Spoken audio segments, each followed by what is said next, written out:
আসসালামু আলাইকুম। নিয়মিত বাংলা সংবাদে আপনাদের স্বাগতম। শুরুতেই থাকছে শিরোনাম, এরপর বিস্তারিত। জাতীয় পার্টিকেও নিষিদ্ধ চায় জামায়াত। এদিকে বিএনপি ক্ষমতায় এলে প্রধানমন্ত্রী হবেন তারেক রহমান, বলছেন মির্জা ফখরুল ইসলাম আলমগীর। আর থাকছে ইশরাকের পোস্ট শেয়ার করে রাশেদ বললেন নিজেরাই বৈষম্য সৃষ্টি করছে। এবং সবশেষ জানিয়ে দেব, চট্টগ্রাম বিশ্ববিদ্যালয় যেন রণক্ষেত্র, স্থানীয়দের সাথে ছাত্রলীগ মিলে প্রচণ্ড হামলা, এতে করে সাধারণ 140 জন শিক্ষার্থী হসপিটালে ভর্তি। এতক্ষণ শুনছেন সংবাদ শিরোনাম, এবার জানুন পুরো বিস্তারিত। জাতীয় পার্টিকেও নিষিদ্ধ চায় জামাত।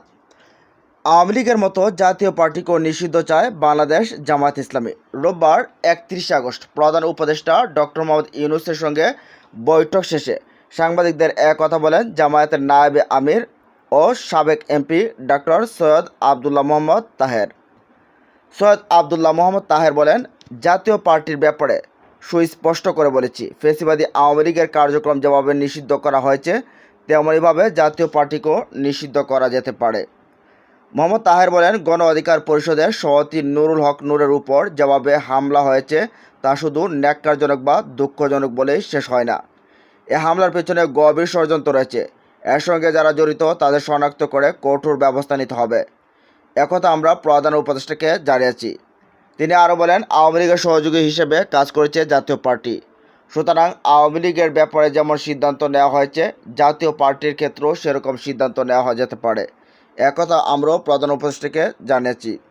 জুলাই সনদ নিয়ে সৈয়দ আবদুল্লাহ মোহাম্মদ তাহের বলেন, জুলাই সনদের ক্ষেত্রে 19টা বিষয় নিয়ে আমরা সকল রাজনৈতিক দল ঐক্যমত্য হয়েছি। এগুলো আমরা মনে মনে ঐক্যমত্য পোষণে এক্ষেত্রে একটা উল্লেখযোগ্য অগ্রগতি। কিন্তু দুর্ভাগ্যজনকভাবে অল্প সংখ্যক দল আমাদের ঐক্যমত্য পোষণের 19 বিষয় বাস্তবায়নে আইনি ভিত্তি দিতে কিছুটা বাধা দিচ্ছে। তারা বলছে আগামী নির্বাচিত সরকার আসলে এগুলো বাস্তবায়ন হবে। তিনি বলেন, আগামী সরকার এসে যদি এটা বাস্তবায়ন করে তাহলে আমরা ঐক্যমত্য কমিশনে এই সময় নষ্ট করলাম কেন? তাহলে এই সংস্কারটা তো পরবর্তী সরকারই উদ্যোগ নিতে পারত। জুলাইয়ের যে চেতনা, আমরা সেটাতে ঐক্যবদ্ধ হয়ে সেটা আমরা বাস্তবায়ন করার চেষ্টা করে যাচ্ছি। আমি বলি, আমাদের ইমানের 3টি অংশ, তার একটি হচ্ছে মুখে স্বীকৃতি দেওয়া, হৃদয়ে ধারণ করা এবং কাজে পরিণত করা। এই 3টা হলেই ইমান পরিপূর্ণ। আমাদের চার্টার যেগুলো হয়েছে তারও 3টি অংশ। একটি ঐক্যমত্য পৌঁছা, 2 নম্বর হচ্ছে আইনি ভিত্তি দেওয়া, 3 নম্বর হচ্ছে এটা বাস্তবায়ন করা।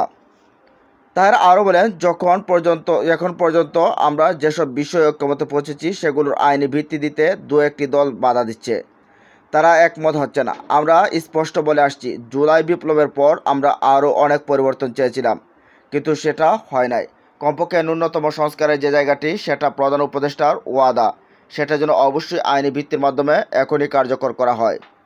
এর আগে জাতীয় সংসদ নির্বাচন ও সমসাময়িক পরিস্থিতি নিয়ে আলোচনা করতে বিকালে 4:15টার দিকে রাষ্ট্রীয় অতিথি ভবনে প্রধান উপদেষ্টা ডক্টর মোহাম্মদ ইউনূসের সঙ্গে বৈঠকে যোগ দেয় বাংলাদেশ জামায়াত ইসলামী।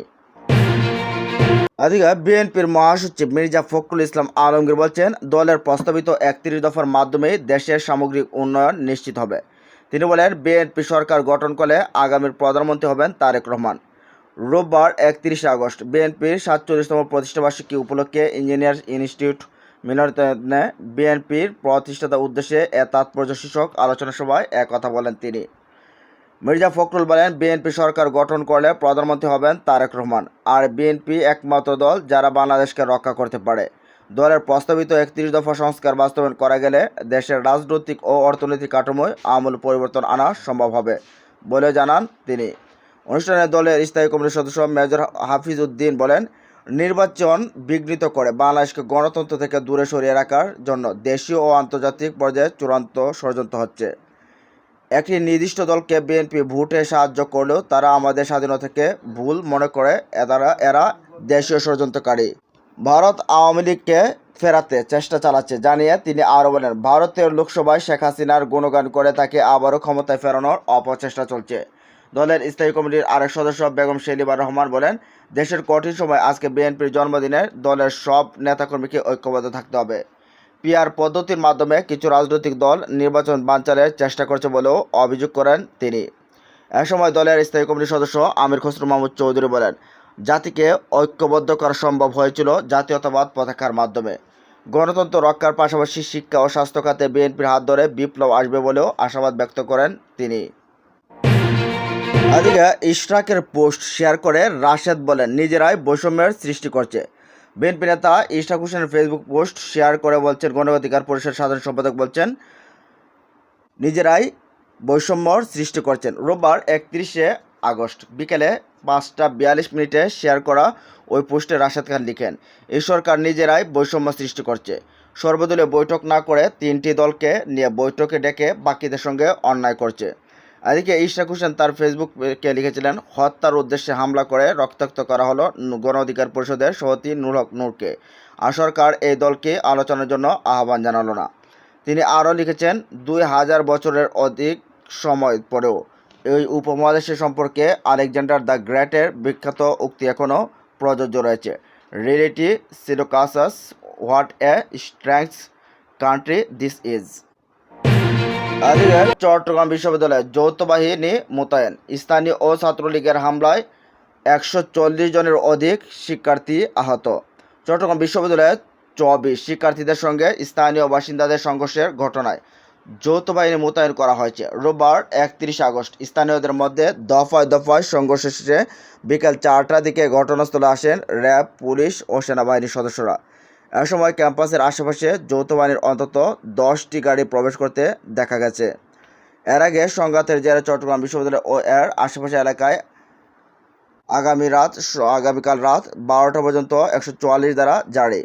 রোববার উপজেলা প্রশাসন এক প্রজ্ঞাপনে বিষয়টি নিশ্চিত করেছে। প্রজ্ঞাপনে বলা হয়েছে, চট্টগ্রাম বিশ্ববিদ্যালয়ের শিক্ষার্থীদের সঙ্গে স্থানীয়দের সংঘর্ষ হয়। পরিস্থিতি নিয়ন্ত্রণে জনসাধারণের জীবন ও সম্পদ রক্ষা ও শান্তি শৃঙ্খলা স্থিতিশীলতা রাখার লক্ষ্যে বিশ্ববিদ্যালয়ের 2 নং গেট বাজারের পূর্ব থেকে রেল গেট পর্যন্ত রাস্তার উভয় পাশে 144 ধারা জারি করা হলো।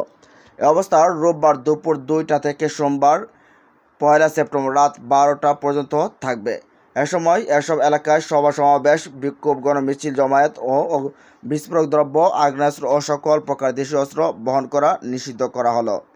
পাশাপাশি সংশ্লিষ্ট এলাকায় 5 বা ততোধিক ব্যক্তি একত্রে অবস্থান কিংবা চলাফেরা সম্পূর্ণ নিষিদ্ধ করা হলো। এর আগে রোববার সকাল 10টার দিকে প্রশাসন স্থানীয়দের সঙ্গে মীমাংসার জন্য আসে। ওই সময় থেকে শিক্ষার্থী ও স্থানীয়দের মধ্যে মুখোমুখি সংঘর্ষ শুরু হয়। স্থানীয়রা লাঠি, রড, ছুরি সহ দেশীয় অস্ত্রশস্ত্র দিয়ে শিক্ষার্থীদের উপর আক্রমণ করে। এতে 1.5 শতাধিক শিক্ষার্থী আহত হয়ে মেডিকেল সেন্টারে আসেন। কর্তব্যরত মেডিকেল অফিসার বলেন, সকাল থেকে এখন পর্যন্ত আনুমানিক 1.5 শতাধিক শিক্ষার্থী বিভিন্ন জখম ও কাটাছেঁড়া সহ গুরুতর অবস্থায় আসতে থাকে। আমরা প্রাথমিক চিকিৎসা দিয়ে চমেকে পাঠাচ্ছি।